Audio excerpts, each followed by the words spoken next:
Hi, I'm Michelle. Welcome to my quilting beehive. Today I'm going to show you how to do the tricky triangles in the Crown of Thorn blocks that we're using in the Colchester Mill Marvelous Mystery Quilt. If you're not making the Marvelous Mystery Quilt but want to make the Crown of Thorn blocks, I will have a block pattern in my Etsy shop and I'll put a link in the description below. This is the Crown of Thorn block. And looking at it, you might be a little overwhelmed because it looks like lots of pieces and lots of triangles, but it's not that complicated and we're going to break it down into parts. If you're doing the mystery quilt, back in April, you made the center part, which is a square and a square. If you're not doing the mystery quilt, I can put a link to the square and a square block tutorial that we did back in April.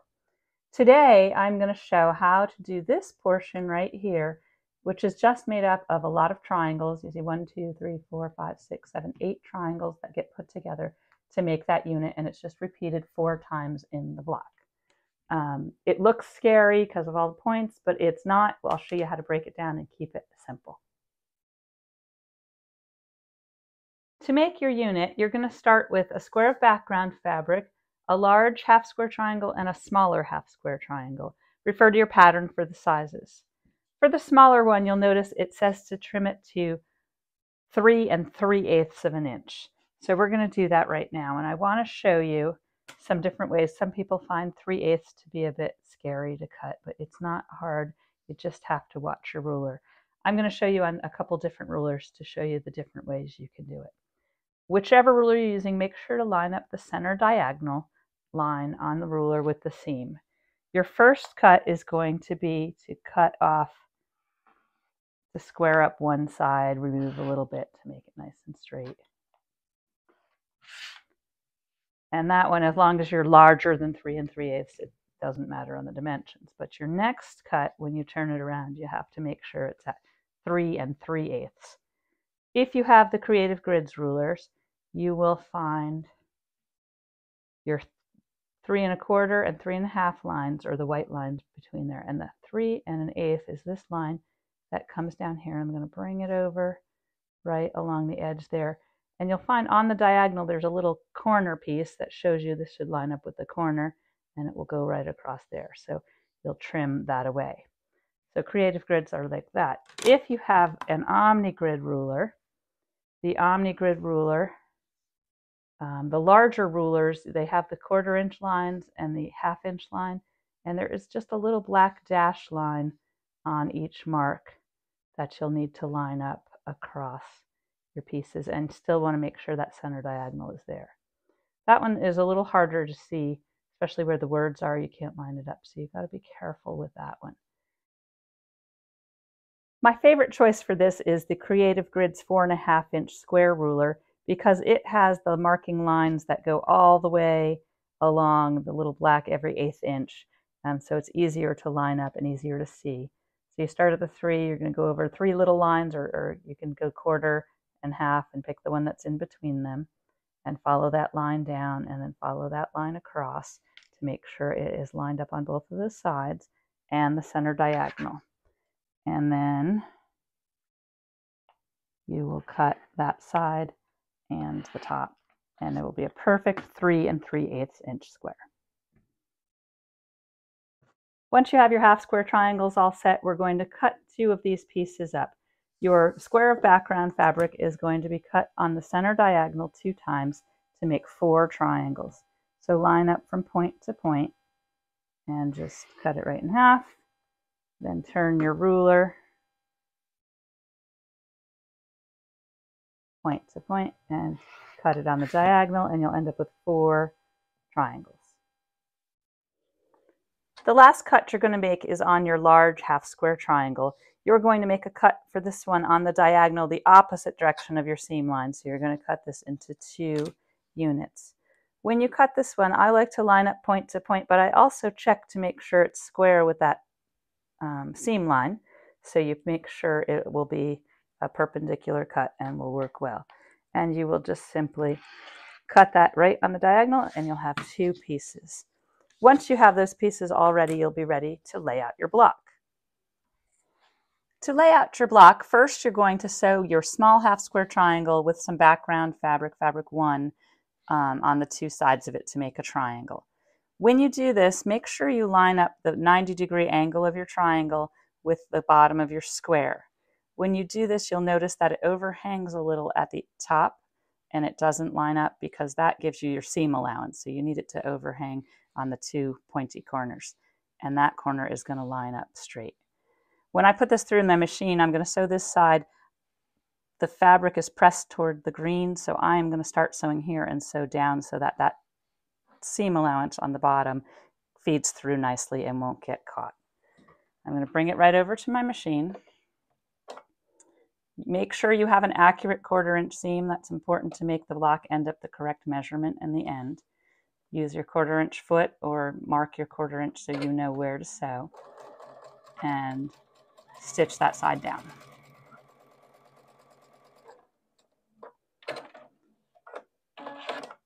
When you press, you're going to press toward the triangle you just added. You can bring it to your iron, hit it to set the seam, and then use the side of your iron to press the seam in that direction. This is a triangle, so use care not to stretch your fabric. Just hold it in place and let the heat of the iron make it nice and flat.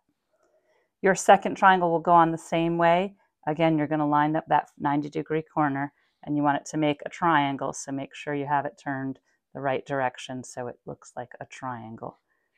Turn it down, right sides together, lining up that corner, and you'll see up here they overlap like that. Because the seam allowance is on this one, their seam allowances are going that way, so I'm going to start on this end. I'll just flip it over so I can sew with the seam allowances all going away from my needle.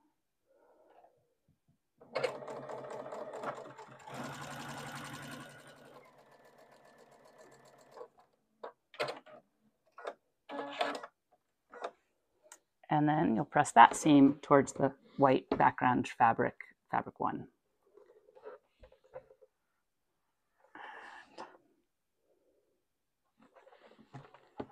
All right, now you're ready to add your last 2 pieces. And you'll have to be careful to make sure they go on the right side. They will only fit one way. I want my green triangle down here, so I have to move it over here so the green triangle lines up down there. And if you have it the other way, it's not going to be the right color, so you want to make sure you pay attention to the placement of your color. Because we pressed the seams of this fabric towards that direction and the green is pressed that way, these 2 seams will nest nicely. You have a place to match a point. You don't want to cut off your triangle there, so when you sew, you're going to watch that point. I'm going to flip this one over, and I'm going to start by matching that center point. And again, these will overhang on the ends, well, that end, this end's a triangle to a triangle, but it'll overhang on the square end over here, and that's okay. You want to match that center point, and you're going to pin it, and you can see if I sew it from this side, you can see the seam allowance is right there, and that's where that point is going to be, so I know I'm going to have to sew and not cut off that point from this side. I'm going to put a pin right there, make sure they're nested up against each other, and when I pin, I put one pin on the right side, and I have it come up through the seam allowance on the left side, and that way it'll hold the seam allowance to keep it from getting caught on the feed dogs when I'm putting it through. I'm going to lay it flat, let the overhang hang, and that's where we're going to start sewing, is up on this end right here. And I can watch my point go all the way through and make sure these 2 points down here are lined up.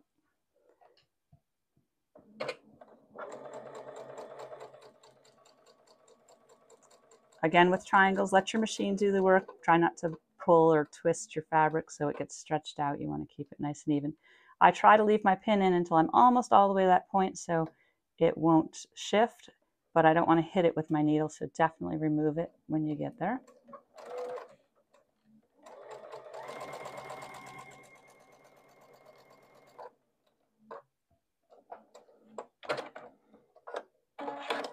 And you are going to press these towards that triangle you just added. And if you watched carefully, you'll see that because I sewed carefully through here and I didn't cross into where the triangle is, my seams didn't get nested, my points didn't get cut off, and they're nested nicely together. Bring that to your iron, set it, and then press it towards that triangle you just added.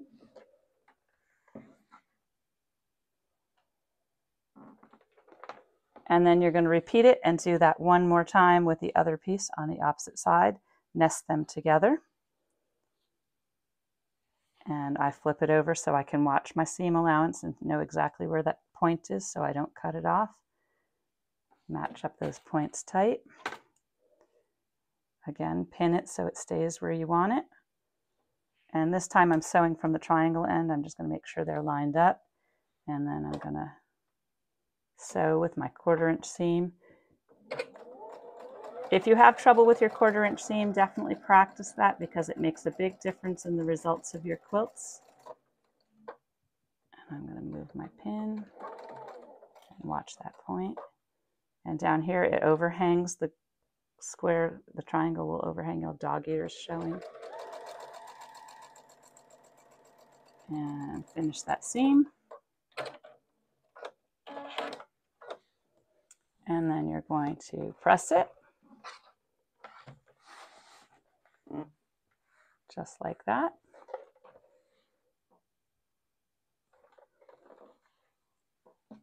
And you'll have your piece. I'm going to bring you back to the cutting table just to show you where it goes in the block and do our final trim. All right, once you have it all sewn together, you'll see you have dog ears at all these corners and at the points here and here. First, check to make sure your block is 8.5 inches wide and 4.5 inches, well, I guess 8.5 long and 4.5 wide, so it's 8.5 by 4.5. If you are off by a little bit, if you have a Creative Grids Ultimate Flying Geese tool, this actually is a Flying Geese unit, and you can use the 8.5 inch, the largest size, to square it up if needed. If you don't need to square it up, or if you don't have that ruler, you can square it up with your regular ruler. Just make sure you leave a 1/4 inch at the 2 points of your block. You don't want to trim into that seam allowance. You should have a 1/4 inch in each.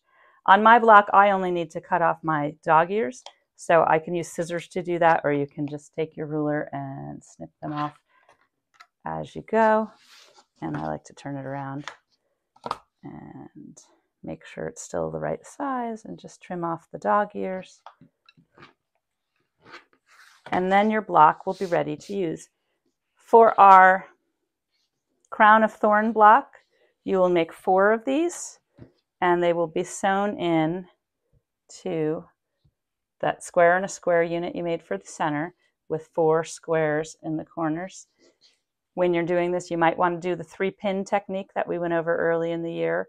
If you didn't see that video, I'll put a link to it in the description below, but it shows you how to pin to match those 2 points with 3 pins just to make it really secure and not shift. And the people making the Marvelous Mystery, we add a border to ours, and that is our block. I hope you enjoyed watching this video with me today, and I can't wait to see the Marvelous Mystery quilts all completed. We're making 2 of these blocks for that quilt, along with all the other things we put together. And being that it's October, this is the last month of piecing. Next month, we're actually just going to put it all together. There's no more cutting in the Marvelous Mystery. Everything is made. We just need to put the puzzle together to finish our quilt. Thank you. I will see you again next month.